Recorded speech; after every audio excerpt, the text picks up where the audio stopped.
हिंदुस्तान में बेंगलुरु का एक मुकाम है। बेंगलुरु की पहचान उसके मौसम की वजह से है। मौसम, यहाँ का ठंडा मौसम और यहाँ खुशगवार माहौल बेंगलुरु को अपने आप में एक अलग और अपनी नौइयत का एक अनोखा शहर बनाता है। लेकिन इस शहर की ख़ास बात क्यों है, इसके पीछे क्या राज है? इसके पीछे वेस्टर्न घाट है। वेस्टर्न घाट की वजह से यहाँ का मौसम ठंडा रहता है और यहाँ मौसम में नमी पाई जाती है। इस सिलसिले में कर्नाटक हुकूमत ने एक टास्क फोर्स बनाई है, जो एक इंडिपेंडेंट कमेटी है और उसका नाम है वेस्टर्न घाट कंजर्वेटिव टास्क फोर्स। उस कमेटी के चेयरमैन के तौर पर एक ऐसे शख्स को बनाया गया है जो कि इस मैदान में काफ़ी माहिर है। सीएम और ख़ास करके हुकूमत ने इन्हें चुनकर बनाया है। इस चेयरमैन बनने के बाद वो पहली बार हम उनसे मिलने के लिए आए हैं, जानने की कोशिश करेंगे कि वेस्टर्न घाट क्या होता है। उनका नाम मोहम्मद तबरेज़ आलम शरीफ है। तबरेज़ आलम शरीफ एक पढ़े लिखे शख्स हैं। सऊदी हुकूमत में भी उन्होंने काम किया था, वहाँ के काफ़ी बड़े पोस्ट पर थे और वहाँ से उन्होंने यहाँ जब बेंगलोर आए, बेंगलोर चूँकि बेंगलोर उनका शहर था, वहाँ यहीं के मुकीम रहने वाले थे। बेंगलोर आने के बाद कोविड में उन्होंने काफ़ी खिदमत की। उसके बाद वो लॉ, उनके वालिद की ख्वाहिश थी कि वो लॉ करें, तो फिर उन्होंने लॉ की तालीम मुकम्मल की। तो मुख्तलिफ़ मैदान में काम करने के बाद, कोविड के मैदान में बड़े पैमाने पर लोगों की मदद करने के बाद ये हुकूमत के नज़र में आए, ख़ास करके वज़ीर आला सिद्धरामैया के नज़र में आए। तो उन्होंने एक और ज़िम्मेदारी उनको सौंपी है, वो है वेस्टर्न घाट कंजर्वेटिव टास्क फोर्स की। और ये जो पोर्टफोलियो है, ये जो पोस्ट है, ये मिनिस्टर ऑफ स्टेट का है, यानी रियासती वज़ीर का दर्जा इसे हासिल है। काफ़ी बड़ा और काफ़ी बड़े पैमाने पर इसमें काम है, काफ़ी बड़ा पोस्ट है। इस पोस्ट को लेने के बाद बगैर किसी तशहीर के, पब्लिसिटी के, वो जैसे ही काम पर लगे हैं, लगातार इस पर काम कर रहे हैं। बहुत सारे काम अब तक इन्होंने काम मुकम्मल कर लिए हैं, जो कि शायद ही पहले इस बोर्ड से या इस कमेटी से काम हुआ होगा। उनसे मुलाकात करते हैं, जानने की कोशिश करेंगे कि आखिर पूरा मामला क्या है, और ख़ुद हम मोहम्मद तबरेज़ आलम शरीफ साहब के ताल्लुक़ से भी जानेंगे। आपका बहुत बहुत इस्तकबाल है। अस्सलाम वालेकुम साहब, आपके बारे में पहले तारुफ बताएं कि आप कहाँ से हैं और किस तरह से इस डिपार्टमेंट से जुड़े। बेसिकली मैं बेंगलोर से हूँ और बेंगलोर में मैं पॉलिटिक्स में हमारे वालिद केंगल हनुमंतैया जी के साथ टाइम से कांग्रेस पार्टी के साथ हैं। फिर हमारे जो लोकल एरिया लीडर हैं रामलिंगम रेड्डी साहब, उनके साथ उनका बहुत सारी दोस्ती थी और काम किए हैं। हमारे डैड लोकल एरिया में प्रेसिडेंट भी रहे। फिर मेरा तारुफ उन्होंने पॉलिटिक्स में करवाया। अराउंड 98-2000 में मेरा एनरोलमेंट भी करवाया कांग्रेस के अंदर। फिर मैं 2006-2008 तक मैंने इंडियन यूथ कांग्रेस के अंदर बहुत हिस्सा भी लिया। फिर उसके बाद में कुछ हालात की वजह से मुझे बाहर जाना पड़ा और मैं बाहर as a chief project manager काम कर रहा था। उसके बाद मैं वापस कोरोना के वक्त में 2020 में मैं सिर्फ वीज़ा चेंज के लिए लौटा था। और उस वक्त में हमारे वालिद मेरे से बहुत उनकी दोस्ती हो गई थी, जो लॉकडाउन के वक्त में। तो उस वक्त में उन्होंने मेरे साथ एक मोहब्बत से बात कही थी कि आप लॉ कर लो और मेरे आंखों के सामने रहो। तो मैंने मजाक में कहा उनके लिए कर लेता हूँ। फिर उस कहने के 15 दिन बाद उनका इंतकाल हो गया। तो मेरे वालिद से मुझे बहुत मोहब्बत थी, तो मैंने रिज़ाइन कर दिया अपने जॉब से। रिज़ाइन करने के बाद में मैं जाके लॉ की का एप्लीकेशन लिया। हमारे वालिद के ख़ब्र के पास में गया और मैं रोकर उनसे बोला कि मैं ये आपकी आखिरी ख्वाहिश में पूरी करूँगा। और उसके बाद में मेरा ये सफ़र इधर शुरू हुआ। तो मैं फिर state legal service authority, district legal service authority में जाके मैंने अपना खिदमत करने का ज़ाहिर किया मैंने उनके पास। तो उन्होंने कहा, उस टाइम कोरोना में चल रहा था, उन्होंने बोला कि आप कोरोना में मदद करेंगे? मतलब मैं बिल्कुल मदद करूँगा। तो उन्होंने कहा कि आपको जान का डर नहीं? बोला अब तो लोग हर तरफ मर रहे हैं, लोग जा रहे हैं, फौत हो रहे हैं, और मेरे वालिद की याद में मैं हूँ और मुझे कोई मौत का डर नहीं है। मैं लोगों की खिदमत करना चाहता हूँ। तो फिर उसके बाद में हाई कोर्ट जजेस से लेके हाई कोर्ट और बाकी कोर्ट्स, सारे डिस्ट्रिक्ट कोर्ट, लोकल कोर्ट्स, सबके जितने भी स्टाफ थे, सबका एक ग्रुप बन गया बड़ा सा। तो उसमें वो लोग डालते थे कि यहाँ ज़रूरत है, वहाँ ज़रूरत है। तो मैं पूरा हफ्ता मैं घर नहीं जाता था। पूरा हफ्ता मैं एक 2 व्हीलर रख के उसमें मैं पूरे बेंगलोर का और यहाँ तक कि होसकोटे, नेलमंगला, बेंगलोर रूरल तक मैं हर जगह घूमता रहता 24 घंटे। तो सऊदी से आने के बाद एक खिदमत का, देश की खिदमत का एक बेहतरीन मौका मिला आपको कोविड की वजह से।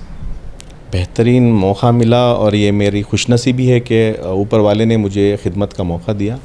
और उसके बाद में हाई कोर्ट, हमारे जो हाई कोर्ट में जो जजेस थे और जो स्टेट लीगल सर्विस अथॉरिटी में जो अफसर थे, उन्होंने मुझे रिकग्नाइज़ किया और उसके बाद में उन्होंने मुझे कोऑर्डिनेटर का मुकाम दिया और अल्हम्दुलिल्लाह उसमें भी मुझे बहुत अच्छा काम करने का मौका मिला। अपार्ट जो मैं आज तक भी ये मेडिकल फील्ड में जो लोगों को मदद करने का मैंने शुरू किया, वो आज तक भी कर रहा हूँ। आज मैं चेयरमैन हूँ, मिनिस्टर ऑफ स्टेट अल्लाह ताला ने मौका दर्जा दिया, आज भी मैं कर रहा हूँ और आखिरी सांस तक भी वो मैं कंटिन्यू रखूँगा। बाकी जो बच्चे गरीब लोग पढ़ने की उम्मीद रखते थे, पढ़ नहीं पा रहे थे, उनकी मदद भी करता था। और जो लीगल सोसाइटी में बहुत सारे मसले आते हैं, कोई स्लम के इश्यूज़ आते हैं, स्लम डेवलपर इश्यूज़ आते थे, कोई कुछ और मसला लेके आता था, तो सारे मसलों को हल करने की मैं कोशिश करता था और बहुत अल्लाह ताला ने उसमें कामयाबी अता फरमाई।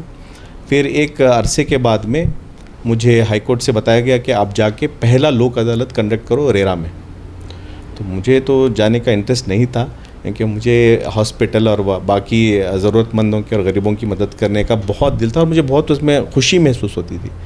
लेकिन मैं बड़े लोगों के बोलने पे मैं रेरा गया। तो पहले तो मुझे मालूम नहीं पड़ रहा था क्या करूं, क्योंकि उधर लोगों की परेशानियां अलग हैं। उधर लोगों को ये कंपनसेशन मिलना है लाखों की रुपए में या करोड़ों रुपए में। तो पहले 1 महीना तो मैं एक केस भी सेटल नहीं कर सका और मैं बोला मैं वापस जाता हूँ, इधर मैं कुछ नहीं कर सकता हूँ। फिर किसी ने कहा आप कर नहीं सकते हैं, तो मैं बोला ऐसी बात नहीं है। मेरे वालिद ने मुझे जो हिम्मत, ताकत और हुनर से नवाजा है, तो मैं उनका लेट डाउन नहीं कर सकता था। तो फिर उधर से मैं एक जद्दोजहद किया मैंने, और आज मैं कह सकता हूँ कि जब मैं रेरा से निकला तो इंडिया के अंदर highest number of cases settle किए, 1180 केसेस सेटल किए। और इंडिया के अंदर हर स्टेट में एक रेरा होता है, 300 स्टेट मिलकर इतने केसेस सेटल नहीं कर सके जितना सिर्फ हमारे कर्नाटका रेरा में हमने 1180 केसेस सेटल किए। उसमें बहुत बड़ा योगदान रहा हमारे जस्टिस श्रीनिवास गौड़ा साहब का, जिसने लीड किया और हम उधर भी कामयाब हुए। उसके बाद ऐसे ही काम कर रहे थे। बस मैं सुबह उठता था तो रात के 11-12 तक वापस आता था और सो जाता था। फिर रात के 2 बजे कॉल आया, मुझे कोई परेशान है, तो फ़ौरन मैं उठकर, मुझे आदत थी कि मैं ये यूनिफॉर्म एक जैसे पहन लूँ, तो ये पहन के मैं हॉस्पिटल रात के 2 बजे, 3 बजे, 4 बजे वापस चला जाता था। और मुझे उसमें कोई ये नहीं था, मुझे कोई न दोस्तों से मिलना, कहीं जाना, घूमना फिरना, खाना, कुछ भी नहीं था मेरा। बस इसी चीज़ में मैं ढल गया था। तो आज तक मैं कह सकता हूँ कि करीब 14 से 18 हज़ार पेशेंट्स को मैंने सिंगल हैंडेडली अटेंड किया। इसके लिए मुझे राज्योत्सव अवार्ड के लिए भी मुझे बुलाकर नॉमिनेट किया, मगर मैंने उसको बोला कि मुझे नॉमिनेट ना करें। मैं चाहता हूँ कि जो मैंने एक अच्छा काम मेरे से अल्लाह ताला ने लिया है, इसका बदल वो खुद दे, और मैं ये अवार्ड नहीं चाहता हूँ। मैंने उसका इनकार कर दिया, नॉमिनेट भी होने नहीं दिया। बाकी स्टेट लीगल सर्विस अथॉरिटी में मुझे कुछ सर्टिफिकेट देते हैं, मैं बोला मेडिकल हेल्प और जो भी मैं कर रहा हूँ खिदमत, इसके लिए मुझे सर्टिफिकेट नहीं चाहिए। तो उसके बाद में बहुत सारे बड़े लोगों ने, मैं नाम नहीं लूँगा, बड़े लोगों ने उन्होंने फिर सिद्धरामैया जी से, ऑनरेबल चीफ मिनिस्टर जी से बात किए और उन्होंने बताया कि ऐसे एक आदमी हैं जो बदले में कुछ नहीं चाहते हैं और वो इतना काम कर रहे हैं और पढ़े लिखे भी हैं और लीगल नॉलेज भी है और वो ऐसा काम कर रहे हैं। तो सिद्धरामैया साहब बहुत खुश हुए। मेरा पूरा पोर्टफोलियो उन्होंने स्टडी किया, सिर्फ बात सुन के नहीं बनाया, मेरा पूरा पोर्टफोलियो सबमिट किया हमने, उन्हें उसको स्टडी किया और फिर उन्होंने मुझे 1-2 डिपार्टमेंट बताया कि आप इसमें करें। मैंने बोला नहीं, मैं चाहता हूं कि वेस्टर्न घाट्स की तरफ काम करूं, क्योंकि मैं लीगल सोसाइटी में नेचर की तरफ भी बहुत काम किया हमने, मतलब उसको मैं कंटिन्यू करना चाहता हूं, कुछ यूनिक करना चाहता हूं और मेरे अंदर जो स्किल है, हुनर है, मैं उसका बेहतरीन यूज़ करते हुए मैं कुछ अच्छा करूं। अच्छा, पहले प्रोजेक्ट मैनेजर थे सऊदी में, उसके बाद फिर आप इंडिया आए, तो फिर आपने मेडिकल फील्ड में इतना काम किया, आपने लोगों की मदद की, फिर उसके बाद आपने लॉ की तरफ आए, लॉ में भी आपने काम किया, फिर अचानक अब आप वेस्टर्न घाट की तरफ आए, इतने अलग अलग फील्ड भी बदले। और क्या आपका टारगेट है वेस्टर्न घाट में, क्या करना चाहते हैं? सबसे पहले आप क़ारीन को ये बताएं कि वेस्टर्न घाट होता क्या है। देखिए वेस्टर्न घाट्स एक जैसे हिमालयस है आपका, ये कंटिन्यूस पहाड़ों का रेंज है। एक सिंगल पहाड़ हो सकता है या एक पहाड़ हो सकता है जो कंटिन्यू एक उसकी एक लाइन चली जा रही है। ये जो वेस्टर्न घाट्स का जो ये सिलसिला है वो गुजरात में ताप्ती नदी है उधर शुरू होता है और इंडिया के जो वेस्ट कोस्ट है, समुद्री तट है, उसके साथ लगते हुए नीचे कन्याकुमारी में फिनिश होता है। इसका पूरा लंबा डिस्टेंस 1600 किलोमीटर है और इस 1600 किलोमीटर ये नॉन स्टॉप है। इसमें हाँ 1 2 3 पास हैं, पास मतलब स्मॉल ब्रेक जिसे बोलते हैं, ब्रेक है, लेकिन ये फिर भी कंटिन्यूस है। तो ऐसा कंटिन्यूस कहीं भी आपको इंडिया में दूसरी जगह नहीं मिलेगा। जैसे ईस्टर्न घाट्स भी हैं उसमें नहीं मिलेगा, वो पूरा टूटे हुए हैं, बिखरे हुए हैं। ये बिखरा हुआ नहीं है, एक स्ट्रेट लाइन में है और कंटिन्यू माउंटेन्स है। तो ये गुजरात से शुरू होता है, गुजरात के अंदर आता है, फिर महाराष्ट्र के अंदर आता है, गोवा के अंदर आता है, कर्नाटका के अंदर आता है, आपके तमिलनाडु के अंदर आता है और केरला के अंदर आता है। मतलब टोटल 6 स्टेट के अंदर ये आता है। इसका लेंथ 1600 किलोमीटर है और टोटल एरिया 6 स्टेट में 1,60,000 स्क्वायर किलोमीटर है और कर्नाटका के अंदर इसका हिस्सा करीब 20,000 स्क्वायर किलोमीटर है। जो टोटल कर्नाटका का हिस्सा 2 लाख स्क्वायर किलोमीटर है, उसमें कहिए 5 में से 1 हिस्सा वेस्टर्न घाट्स हैं। और वेस्टर्न घाट्स ऐसी चीज़ है जिससे सारे कर्नाटका का जो आपको माहौल है, मौसम है, चाहे वो बारिश हो, चाहे यहाँ की ठंडी फिज़ाएँ हो जो आपके बेंगलोर में महसूस कर रहे हो, ये हर चीज़ वेस्टर्न घाट से कंट्रोल होती है। तो वेस्टर्न घाट्स को प्रोटेक्ट करने का मतलब है कि हम सारे कर्नाटका को प्रोटेक्ट कर रहे हैं। अगर आपको गर्मी हद से ज़्यादा बढ़ जाए, बारिश ना हो, तो आप सोचें कितनी चीज़ों पे इम्पैक्ट होगा। ये एक चीज़ से 10 चीज़ों पे इसका असर होगा।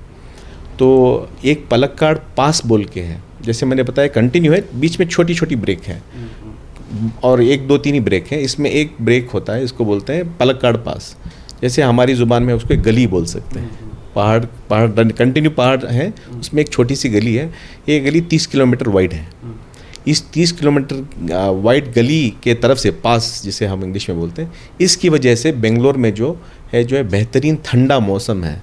12 महीने में से आपको 10 महीने ठंडे मिलेंगे यहाँ, 2 महीने गर्मी के मिलेंगे आपको। तो इसी की वजह से जो बारिश और बाकी चीज़ें, आई मीन जो फार्मर्स हैं, इन सबको बेनिफिट मिलता है। तो ये देखिए इतना अहम है, लोग नहीं जानते।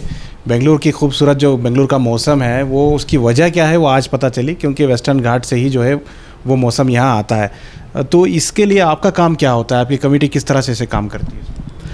मैंने एक चीज़ बोलने से रह गया, ना बल्कि मौसम, बल्कि आपको बेंगलोर के अंदर जितना भी हम पानी पी रहे हैं वो इस वेस्टर्न घाट से ही आ रहा है। चाहे वो कावेरी हो, गोदावरी हो, कृष्णा हो, ये सब यहीं से शुरू होती हैं और इसी से हमको पानी मिल रहा है।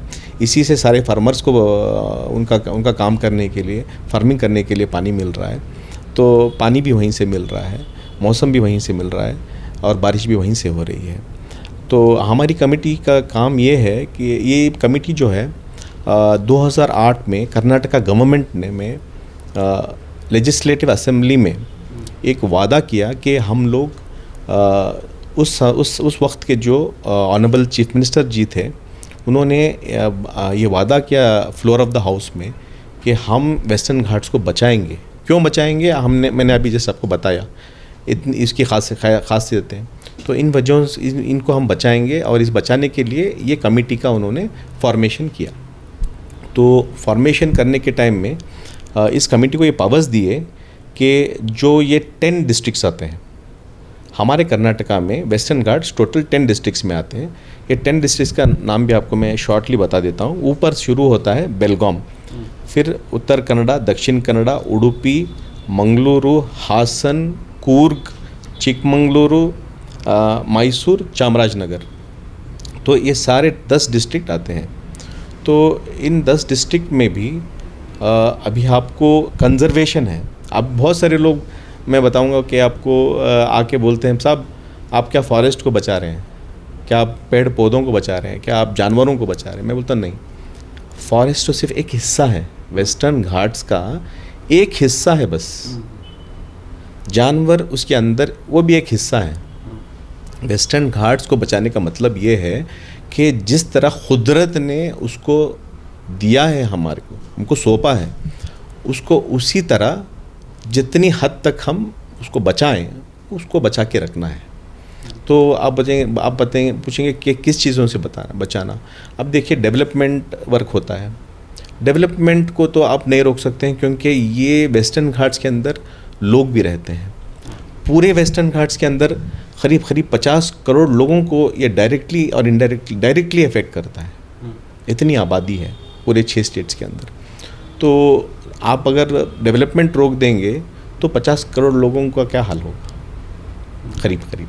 तो हमारा मकसद ये रहता है कि ये डेवलपमेंट काम भी हो और ये साइंटिफिकली हो, और कुछ ऐसे डेवलपमेंट हैं जो करने से, किसी भी तरह से करने से इस यहाँ बर्बादी होगी और इसके इकोलॉजी को, इस वेस्टर्न घाट्स को तबाही होगी, और इसकी वजह से डायरेक्ट मौसम पे, बारिश पे, बाकी चीज़ों पे इफ़ेक्ट होगा।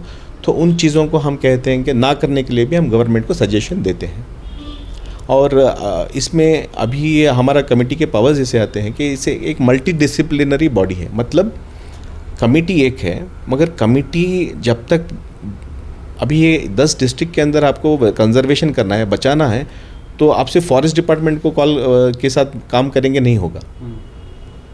अगर सिर्फ फॉरेस्ट पे उन झाड़ों को, उन एनिमल्स को, जो जानवर है, इनको बचाना है तो फॉरेस्ट काफ़ी है, फॉरेस्ट डिपार्टमेंट काफ़ी है। मगर नहीं, इसके लिए एक से ज़्यादा डिपार्टमेंट के साथ हमको राब्ता करना पड़ता है। इसके लिए टास्क फोर्स कमेटी बनाएगी, उसकी ज़रूरत भी है।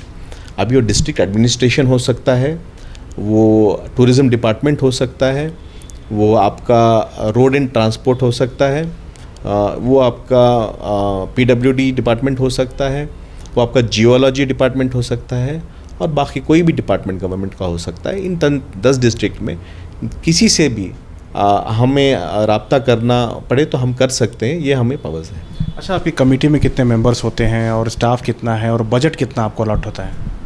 अभी इसमें इसका स्ट्रक्चर ऐसा है कि इसमें चेयरमैन होते हैं, जो मैं फ़िलहाल इसमें हूँ, और उसके बाद में स्टाफ इसमें क्योंकि मेरे से पहले खुद ऑनरेबल चीफ मिनिस्टर जी इसके चेयरमैन थे, तो उनके स्टाफ का तो कोई हिसाब नहीं है वो अब। मगर एज अ चेयरमैन मुझे अभी मिनिस्टर स्टेटस दिया गया है आपकी दुआ से, मिनिस्टर ऑफ स्टेट। तो मुझे 6 स्टाफ तो वैसे भी मिलते हैं एज़ पर द रूल्स। उसके अलावा टास्क फोर्स के लिए हमें ज़रूरत पड़ती है, करीब अनदर एक 10 स्टाफ की ज़रूरत पड़ेगी, क्योंकि मल्टीपल डिपार्टमेंट्स के साथ रब्ता करना है तो कुछ लोगों के साथ ये मुमकिन नहीं है। तो उसके लिए भी हमने लिखा है, रिकमेंड किया है, और उन्होंने उस चीज़ को माना है। एक तो बाय डिफ़ॉल्ट मिलता है मिनिस्टर ऑफ स्टेटस मिलने के वजह से, जो 6 स्टाफ, वो तो आपके रैंकिंग के लिए है, आपका साथ बटाने के लिए वो आपको मिल जाएगा। मगर task force as in task force के लिए हमें 10 मिनिमम चाहिए, वो भी हमने लिखा है और वो उन्होंने माना है, वो इन प्रोसेस है, वो हो जाएगा। रही बात फंड्स की, क्योंकि इसमें कुछ अरसे से कोई चेयरमैन नहीं थे, सिर्फ ऑनरेबल चीफ मिनिस्टर चेयरमैन थे। वो ऐसा नहीं कि उनको यही देखना है, वो बहुत सारे दूसरा पूरे स्टेट को देख रहे हैं वो। तो इसमें अभी हमें आने के बाद में हमने एक बजट बनाया, बजट का सबमिशन किया, हमारा उसमें क्या आगे का प्लान है वो हमने उसमें पूरा क्लियर से बताकर हमारे क्या क्या डेवलपमेंट वर्क्स हैं, क्या क्या अवेयरनेस प्रोग्राम्स हैं, ये सारा हमने एक रिपोर्ट, क्लियर बजट रिपोर्ट बना के सबमिट किया है। और उसमें से अभी फ़िलहाल के लिए as an minister of state मेरा जो भी एमोल्यूमेंट्स है, सैलरीज है, वो रिलीज़ कर दिया गया है 2 दिन पहले। बाकी ग्रांट्स जो हैं डेवलपमेंट के लिए और जो टास्क फोर्स के स्टाफ के लिए, वो भी उन्होंने मान लिया है। उसके लिए भी वो अभी अगले हफ्ता 10 दिन में वो लोग उसके लिए भी फंड्स ग्रांट करेंगे। अच्छा, क्या मैसेज है आपका, चूँकि आप इतने अलग अलग महकमों में, मैदान में काम कर चुके हैं, लोगों के लिए क्या पैगाम है आपका? लोगों के लिए ये पैगाम है कि आज हम लोग सब लोग बिज़ी हो गए हैं मीडिया में। मीडिया जब मैं कहता हूँ तो इसका मैं चाहता हूँ कि सही बताऊँ, यूट्यूब में वगैरह में, सोशल मीडिया में काफ़ी अच्छी चीज़ें हैं जो लोगों को देखनी चाहिए, जैसे कि न्यूज़ है उनको देखना चाहिए, चाहे कि उनको मालूम पड़े उनके इर्द गिर्द क्या चल रहा है। दूसरी चीज़ें हैं नॉलेज के बारे में, इल्म के बारे में, ये देखनी चाहिए, चाहे वो दुनियाई इल्म हो, दीनी इल्म हो, उनको देखना चाहिए। ये दो चीज़ें मैं कहता, मेरी सोच है कि इनको देखना चाहिए। बाकी बहुत सारा फेक कंटेंट आ गया है, इससे बचना चाहिए। और मैं चाहता हूँ कि आप नेचर के बारे में जानें, क्योंकि nature is the primary thing जो हम आगे के हमारे आने वाली नस्ल के लिए हम छोड़ सकते हैं।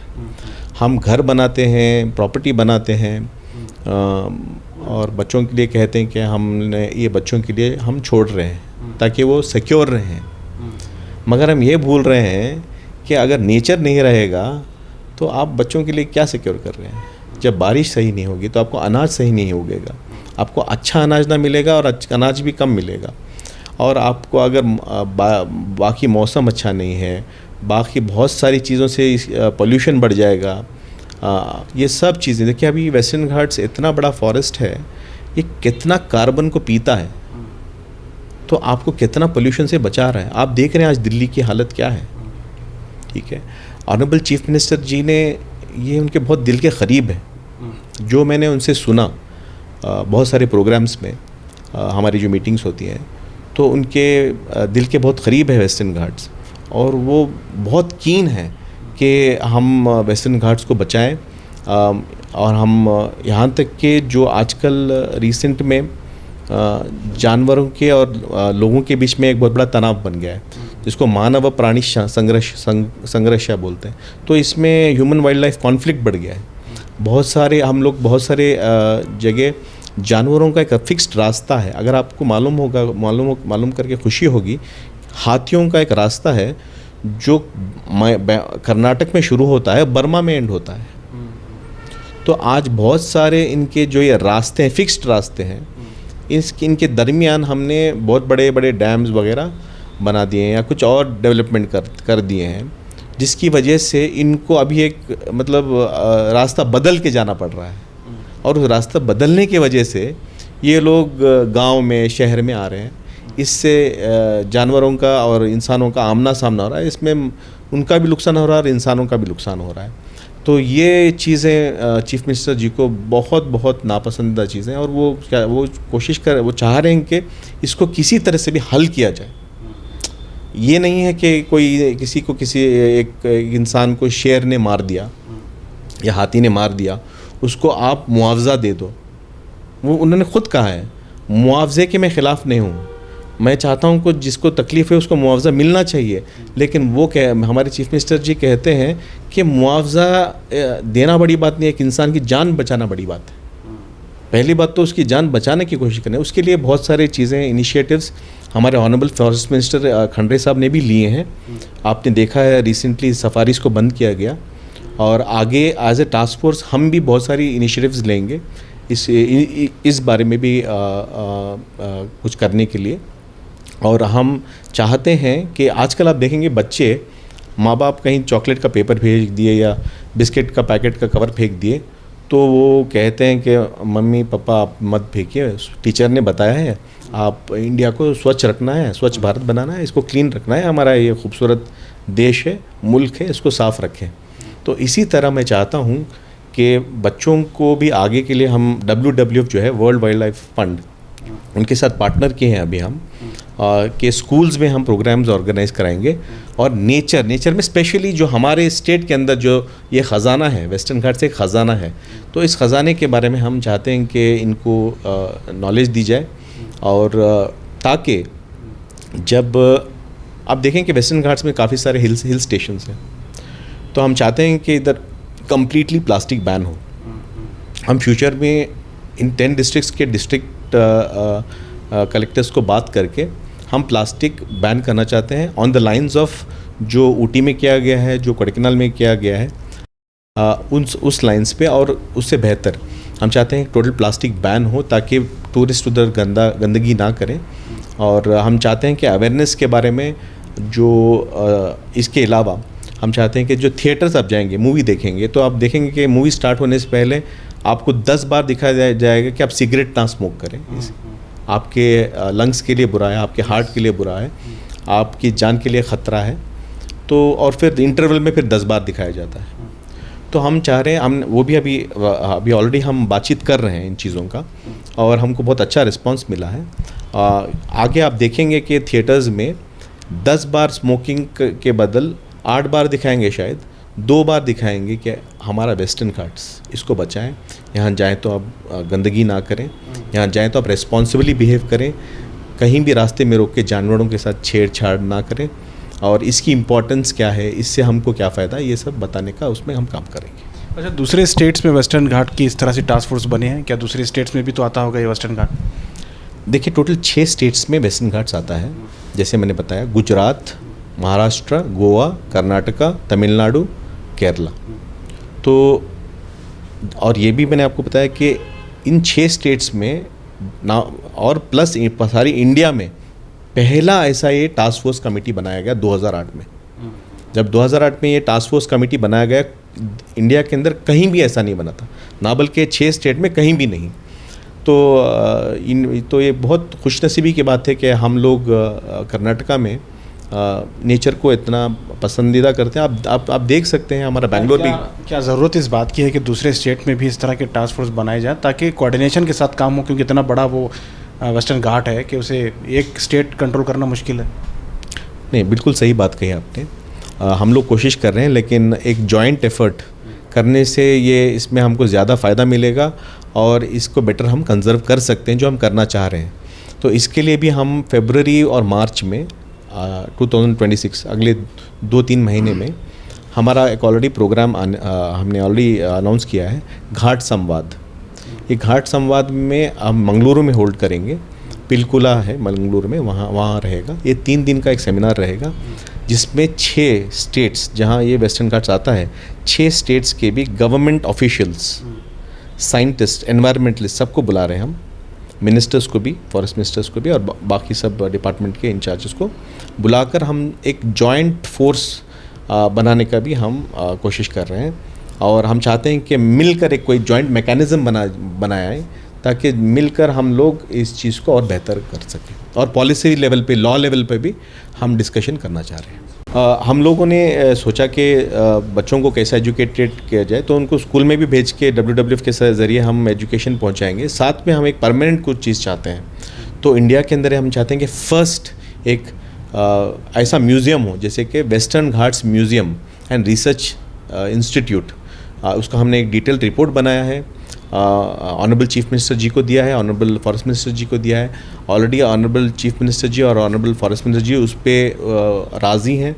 और हमने जो 10 एकड़ की ज़मीन पूछी है एक आउटडोर एंड इंडोर म्यूज़ियम बनाने के लिए, उसके लिए उन्होंने ऑलरेडी पूछा है कि आगे कहाँ जगह ज़मीन ढूंढ सकते हैं, वो बात चल रही है।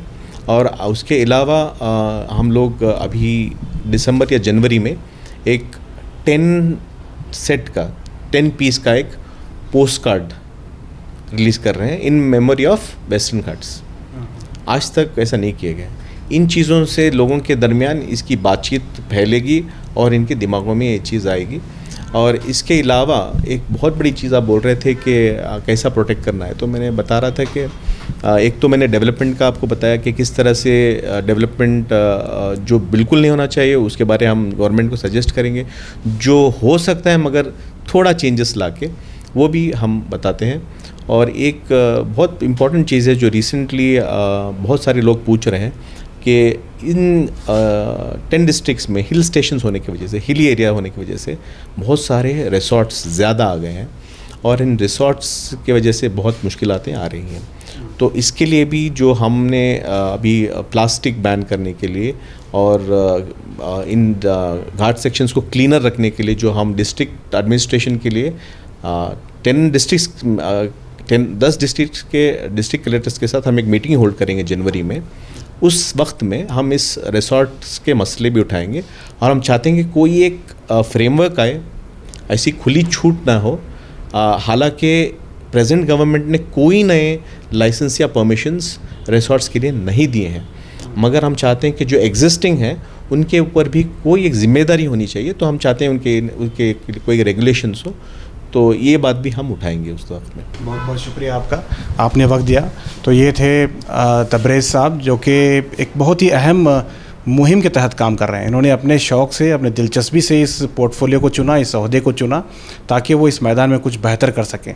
लोग पोटेंशियल चीज़ों में जाते हैं जहाँ पैसा ज़्यादा कमाया जा सकता है या जिसमें शोहरत ज़्यादा हो, लेकिन सैयद तबरेज़ साहब ने एक ऐसा ओहदा चुना जिसमें समाज के लिए वाकई कुछ कर सकें, देश के लिए कुछ कर सकें, और वो बहुत ही दिलचस्पी के साथ काम कर रहे हैं। मैं यहाँ आने के बाद पता चला कि ये वाहिद एक ऐसे चेयरमैन हैं शायद कि इन्होंने अब तक सिर्फ एक ही छुट्टी ली है जब से ये चेयरमैन बने हैं। तो अपने आप में बड़ी बात है कि दिलचस्पी के साथ काम कर रहे हैं और लगातार इसमें कुछ बेहतर करने की कोशिश कर रहे हैं। हम आगे भी वेस्टर्न घाट के ताल्लुक से आपको अपडेट देंगे ताकि इस मुहिम के साथ आप लोग भी जुड़ सकें। फ़िलहाल दीजिए इजाज़त। कैमरा पर्सन समीर के साथ शाहिद काजी, बेंगलुरु।